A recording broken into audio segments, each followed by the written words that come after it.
Julio Rodriguez there, his 20th homer of the season. 3-run shot, gave the Mariners a late lead and eventually the win. Sarah Langs is back with us now. Good to see you, Sarah. How are you?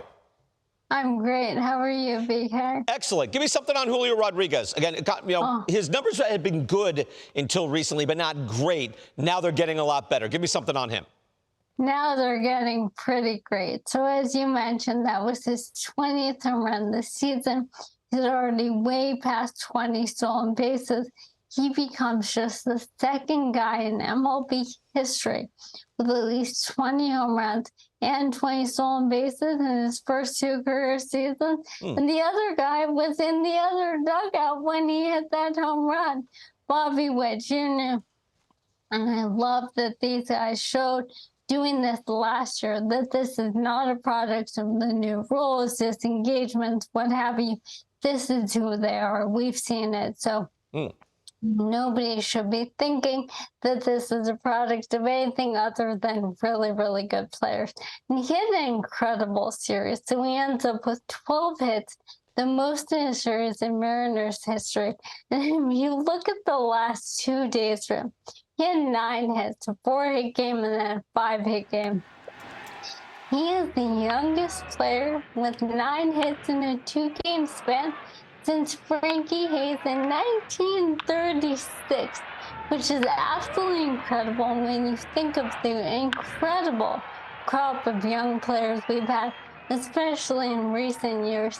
He is the youngest guy since 1936 to do that. Right, so many great players in the last decade coming up, 20, 21 years old. Sarah, I don't know if you saw earlier in the week, we did a thing on the Braves, truly matching up with some of the greatest offenses in the history of baseball. Home run-wise, though, I've kind of gotten numb to this with home run records being broken, but how good are the Braves as a home run hitting team? Absolutely on pace to smash the record. So right now they have 232 home runs. That's one behind what the Twins had in 2019 when they set the record at 307. But if you do the math, pace that out for 162 games, they are on pace, the Braves, for 313 home runs. So not just to break it by 1 or 2, but to break it pretty decisively.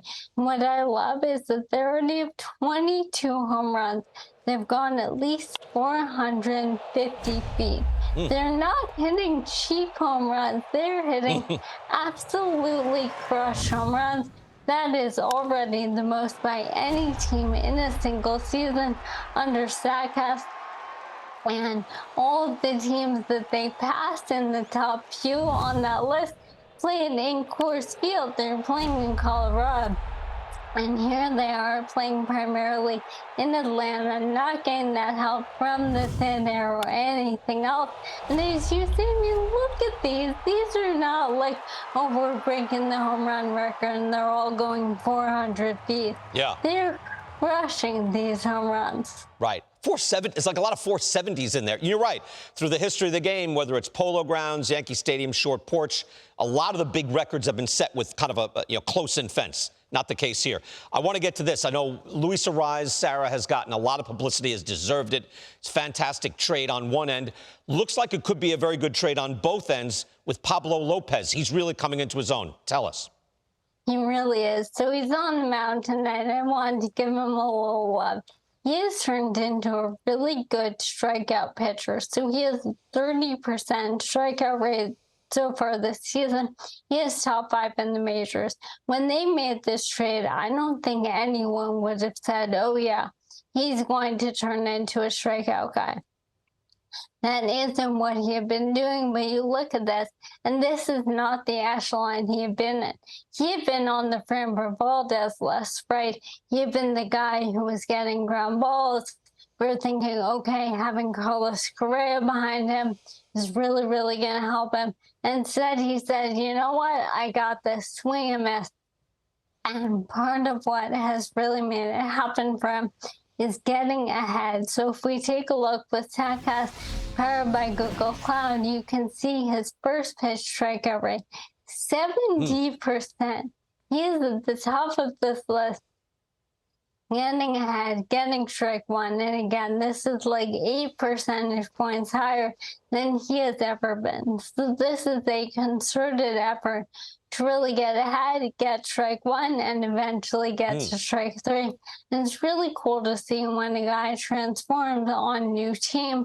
You wonder, new pitching coach, new ideas in his head, Right. and he's seeking them and really running with them. Right. I had no idea he was number one in that category. I checked it in a while.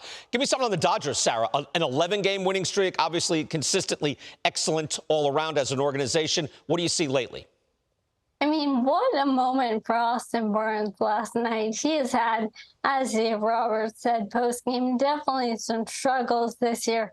And then he not only catches a shutout for the team, but hits the solo home run for a 1-0 win. You know, the last Dodger player catcher to do that. Catch a shutout and hit the solo home run for the win.